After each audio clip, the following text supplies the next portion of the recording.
Hey, I'm the composer Andrew Lloyd Fry, and this is a introduction to Duke Ellington, the jazz composer and pianist. So we'll be talking a little bit about his life, what makes his music special and unique, and then 3 albums, if you're new to Duke Ellington, that I would recommend you starting with listening to. So he was born in Washington, D.C. in 1899. So that's a ways back there. He got his start, at the time jazz was like the popular music, like as a kid and as a young adult. And it was much more this like functional dance type of experience. So it's like you're playing in clubs for people to dance. And so in the 20s and 30s, at the height of jazz's popularity, he is one of the predominant jazz figures. So he's like a total celebrity. He's in movies, he's touring. At one point, he has his own train. It's like Duke Ellington's train, and his band would tour in the train and get from place to place, and then they would just sleep on the train. So he's very very musically successful. At the 30s, we have the Great Depression, which leads into World War II, which also leads into 1945, I would say, is the birth of bebop.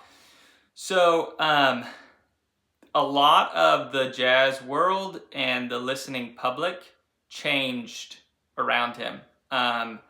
So surprisingly, he kept his band together through all that, and which was, I don't know if it was like 15. I'm not sure on the exact number, but it's 10 to 15. So I mean, it's a big payroll that he was able to do.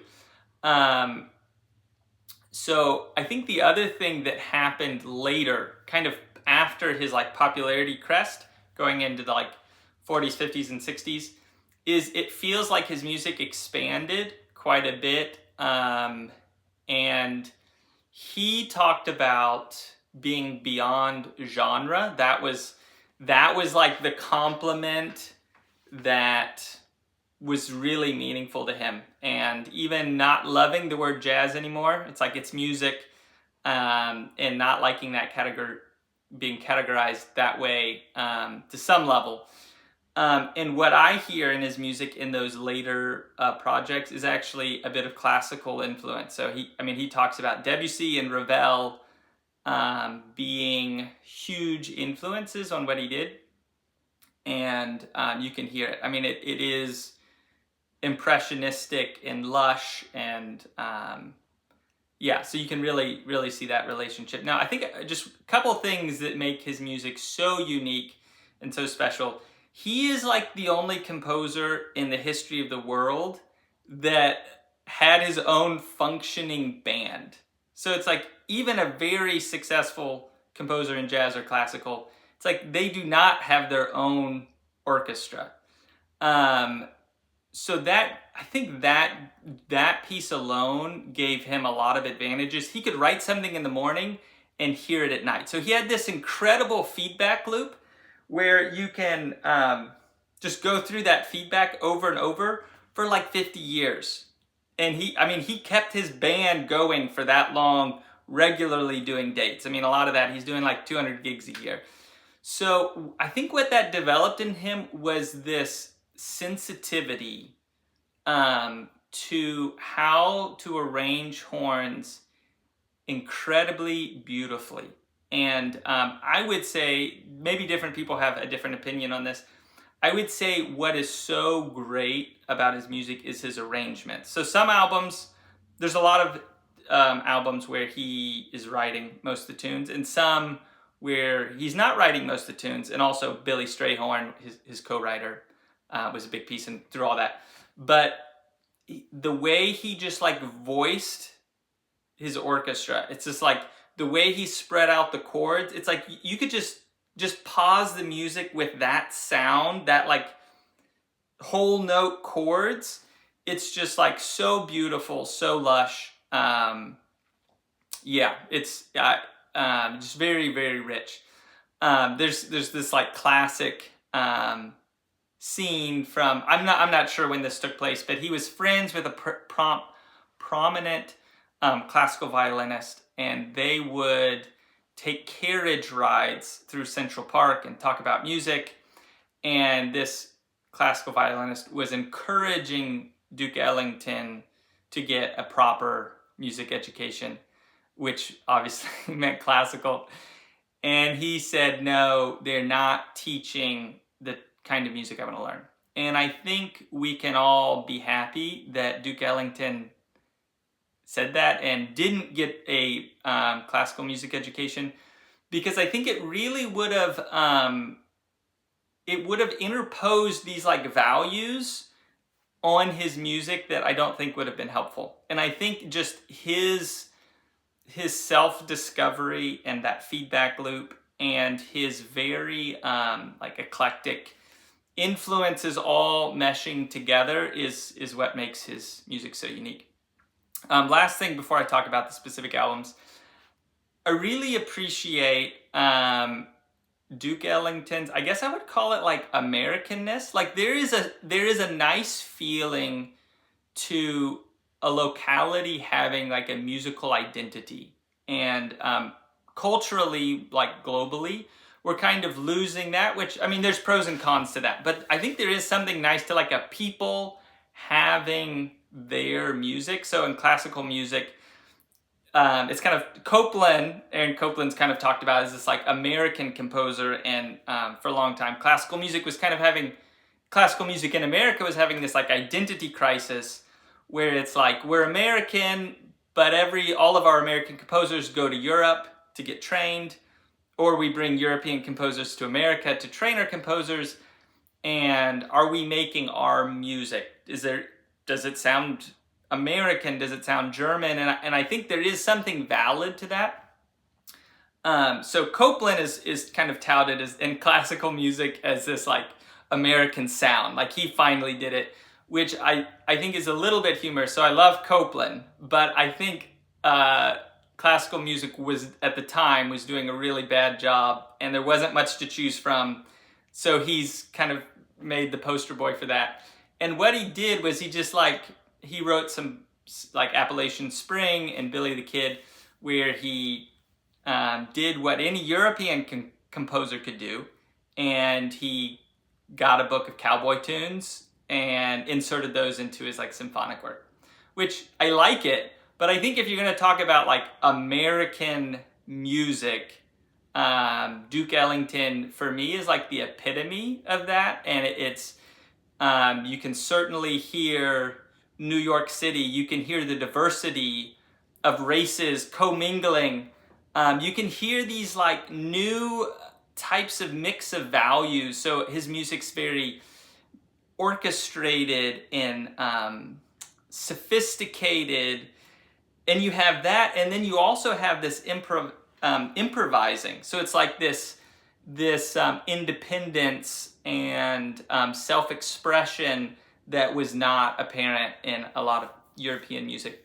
So if there's like one piece of music that I feel like every American should own, it's a Duke Ellington album. And it's just, I think that just feels nice. Like this is our music. And again, that's subjective. I mean, there's not like a right and wrong on that. But for me, this feels like that. Okay, so let's talk about a couple of his albums. So the first one I want to talk about is called Masterpieces by Ellington. So this was recorded in 1950. So a couple technical things about the recording that I think make this album unique and special. So the 12-inch had just kind of come into prominence. So before it was 10-inch or smaller, so you did not have much time per side. And now all of a sudden you have a bigger disc, so you could make longer tunes. So before that, a lot of things was like 3 minutes, 4 minutes. And he, maybe more than anyone else, was able to make a jazz tune in that extended form, like 10 minutes, and it's not just like the same thing over and over. It's changing keys, it's changing time signature, it's changing orchestration. So it's interesting. It's like he was probably doing stuff like that a lot in person, but anybody who just experiences music through a record could not experience that till this record. The other thing is, this record sounds like surprisingly, like sonically, really good for 1950. Everything before this, you know, you're getting that dated sound, and this album for me feels a little bit like time traveling, just because the quality is so good. And I do believe there's some story to the specific equipment that was used in this album. Certain recording equipment that they had just changed out, or something like that. So again, a lot of the tunes on this are like 10 minutes long and super good. There is some, I think 1 or 2 tunes with vocals in it also. Okay, so next, Ellington at Newport. So this is, I believe, 1956. So in the 50s, I think, is some of the Duke Ellington's kind of like popularity, 40s and 50s, popularity decline. So he's wanting to keep it going.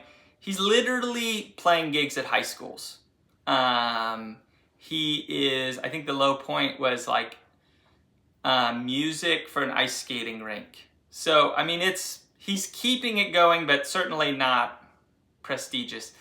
So he does this album at the Newport Jazz Festival, and in one of the tunes, for whatever reason, the audience just like explodes. So one person, I think, just like gets up and starts dancing, and that just kind of like lights the fire in the whole audience, and like everyone's just like going crazy. And the guy that was improvising, Duke Ellington, just like had him keep going.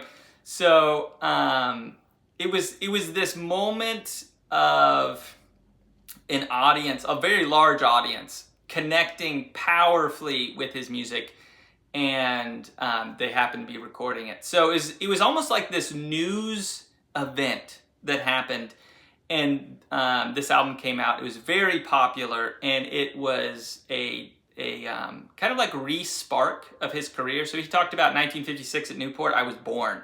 So it was this really notable experience that changed his career, I think. Okay, last one. This is my favorite. This is like the one album, if every American loved and listened to and cherished, this would be it. And it's called Ellington Indigos. So this is 1958, so this is a couple years later. And this one is notable. He wrote like 3 or 4 of the tunes, and a lot of the other ones were like jazz standards, like Willow Weep for Me and Autumn Leaves. This one's a little bit of a slow burn, and it's like everything's like medium, and it's just so rich. And again, going back to, I think what's so great about a lot of his music is the arrangement, and I'm not missing that it's not tunes that he wrote on a lot of them, but he's arranging them. And again, Billy Strayhorn had a big hand in all that. So the first tune is Solitude, and he has a solo piano kind of introduction, and it's just like, I don't know how to describe it. You have to listen to it. It's I'm not having any good adjectives right now, but go listen to it. It's great. Trying to think if there's anything else. I would say the low point on this, Autumn Leaves is not my favorite on this. There's a violin brought in and a vocalist, but other than that, this album is like 10 out of 10. All right. Enjoy listening.